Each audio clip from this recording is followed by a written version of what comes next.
belum ada pembahasan. Tapi kapan mau dibahas? Karena kan itu berarti dia udah semingguan. Ya tunggu aja. Pak, subsidi BBM apa Pak update-nya? Kan terakhir 90% kata Pak. Ya kita kan baru 1 minggu lalu. Kita aja belum melakukan rapat. Ini saya baru habis mau rapat sama ketua BPS. Belum ada kepastian apa bakal diterapin? Setelah saya rapat sama BPS mempresentasikan datanya sudah sejauh mana, baru. Tapi perkiraannya bisa diumumkan bulan ini nggak Pak? Perkiraannya? Saya nggak bisa menjamin. Tapi kalau tahun ini insya Allah. Kuartal pertama tahun ini atau gimana Pak? Kuartal berapa? Cepat sekali kalian. Ya doain ya. Pak, soal Bapak baru aja, maksudnya Kepres soal Satgas hilirisasi ini kan udah ditekan Pak Prabowo nih. Bapak langkah selanjutnya apa nih Pak? Sebagai ketua kan Bapak? Iya, saya baru kan hari ini baru dirilis ya. Saya baru habis makan siang tadi saya sama Pak Erani, Sekretaris Satgas. Saya juga baru membaca isi daripada Kepres dan itu kan tanggung jawabnya besar sekali terkait dengan hilirisasi dan ketahanan energi. Jadi ada 4 substansi daripada Kepres itu. Yang pertama itu adalah segera merumuskan, mengusulkan dan menetapkan areal-areal, lokasi-lokasi dan sumber daya bahan baku baik yang ada di SDM, di kehutanan, di perikanan maupun di pertanian untuk dilakukan prioritas hilirisasi. Yang kedua adalah Satgas ini juga diperintahkan lewat Kepres adalah merumuskan, mengidentifikasi dan merekomendasikan agar pembiayaannya juga bisa dilakukan di pembiayaan perbankan atau non perbankan atau APBN. Ini pasti Pak Presiden melihat selama ini bahwa beliau ingin hilirisasi yang ada sekarang harus betul-betul bermanfaat di Indonesia. Jadi beliau ingin untuk manfaat nilai tambahnya itu ada di Indonesia. Selama ini kan banyak yang mengkritisi bahwa hilirisasi betul terjadi, tapi nilai tambahnya kan tidak maksimal dilakukan di Indonesia. Nah, atas dasar itu Bapak Presiden lewat Kepres ini memperjelas bahwa hilirisasi ini harus betul-betul dioptimalkan manfaatnya di Indonesia. Salah satu diantaranya adalah perbankan-perbankan kita, lembaga-lembaga keuangan non-bank harus mau ikut mengambil bagian dalam membiayai proyek investasi hilirisasi. Yang ketiga adalah juga dalam rangka sinkronisasi terhadap persoalan kebijakan hilirisasi ini kan jangan sampai ada yang tumpang tindih menyangkut perizinan apa segala macam.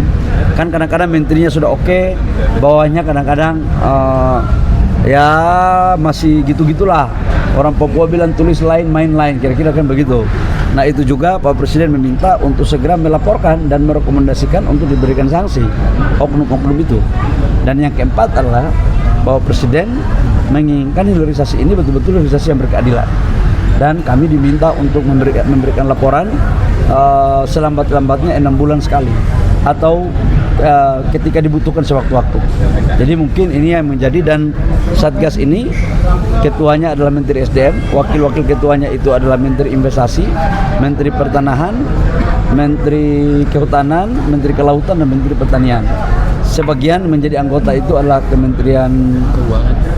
Ya, yang ada di Kepres, kalian baca deh, jangan sampai aku salah ngomong kan gak enak gitu loh.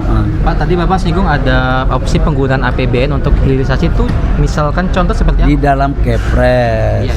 Contoh PNM. Kan PNM kan dari APBN. Iya. Kalau kemudian dikasih tanggung jawab itu ada di BUMN. BUMN katakanlah membutuhkan equity yang cukup, kan harus ada PNM. Tapi itu kan opsinya kecil sekali. Kami dari Satgas berpikir bahwa untuk hilirisasi ini sekecil mungkin untuk kita hindari memakai dana APBN. Sekecil mungkin. Kita harus meng-create sumber-sumber pembiayaan. Karena apa? Ini IRR-nya bagus. Jadi biarlah APBN mengurus urusan rakyat, urusan makanan bergizi, urusan kesehatan, urusan infrastruktur. Tapi yang urusan ekonomi dalam konteks hilirisasi, kita harus mencari, harus apa ya? Inovasi. Harus mencari uang dari swasta murni, bisa dari pasar modal atau dari perbankan. Jadi dari perbankan itu perbankan yang BUMN atau juga swasta? Semuanya. Selama dia mau beroperasi di Republik Indonesia, dia ikut aturan main Republik Indonesia dong. Tadi diwajibkan ya? Berarti akan ada aturan turunan lagi Pak untuk Nanti kita lihat ya. Akan ada usulan ini nggak Pak? Bunganya mungkin diberi lebih rendah untuk proyek-proyek hilirisasi atau seperti Nah, apa? ini tergantung ARR, dan ARR dalam hilirisasi kan bagus semua, rata-rata di atas 11-12%. Kalau 11-12% ARR-nya, saya pikir nggak perlu ada intervensi bunga. Bagus kok ini. Ada smelter nikel itu kan dulu NPA itu kan 4-5 tahun break even point. Ngapain pakai intervensi bunga? Pas soal hilirisasi ini kan masih nikel aja. Dengan kami, beliau akan mendorong pada semua sektor. Ada 26-28 komoditas yang akan didorong, terutama pada sektor perikanan, kehutanan, pertanian, oil and gas, dan mineral batu bara. Memang selama ini kita dorong itu nikel, tapi tembaga kan sekarang kan sudah jalan. Kemudian boksit, kemudian kita dorong timah. Kemudian oil and gas itu sekarang kita lagi mendorong untuk membangun metanol.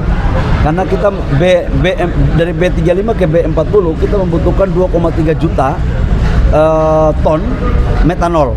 Dan metanol dalam produksi dalam negeri kita tidak lebih dari 500.000.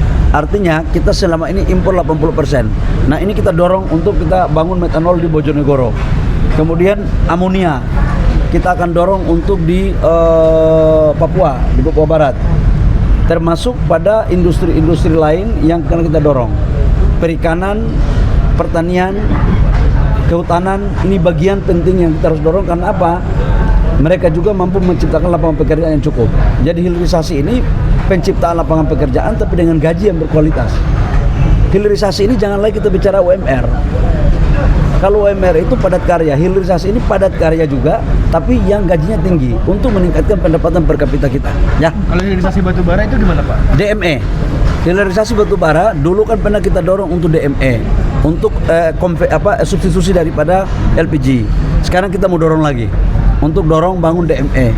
Tidak hanya DME, di sana batu bara karena kita dorong wajib yang ex-PKP 2B, dia harus melakukan hilirisasi. Sudah ada yang mengajukan untuk membangun metanol juga, dan bahkan sampai dengan gasifikasi. Ya. Pas Bapak waktu itu katanya pengen ketemu sama pengusaha bauksit, itu udah jadi belum Pak? Belum.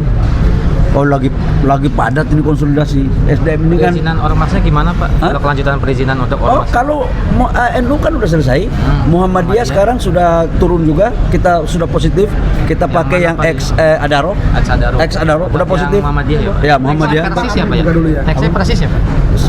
Kok kamu lebih tahu daripada saya? Makanya saya nanya ini. Belum ya. Makasih Pak. Asas politik bebas aktif. Artinya semua peluang yang menguntungkan Indonesia, baik bergabung dengan BRICS maupun dengan ODC, itu saya pikir nggak ada masalah. Termasuk ketika kita bangun dengan BRICS dan kemudian ada peluang untuk kita mendapatkan minyak dari Rusia, selama itu sesuai aturan dan tidak ada persoalan, kenapa tidak? Ya jujur-jujur saja. Oh selama ini juga kita impor minyak dari Timur Tengah, itu mungkin saja. Itu asalnya mungkin dari sana, tapi belum pasti ya. Udah apa? Udah cukup lah bos. Aku udah ceramah 30 menit nih. Pak, belum usah didorong Pak. Belum usah didorong kali. Nanti kita masuk dulu ya. Makasih semua ya. Makasih Pak Khalil. Setiap hari Jumat kita makan di sini. Ditunggu Pak. Bang Ade mana Bang Ade? Bang Ade. Sebulan lalu jadi. Pak,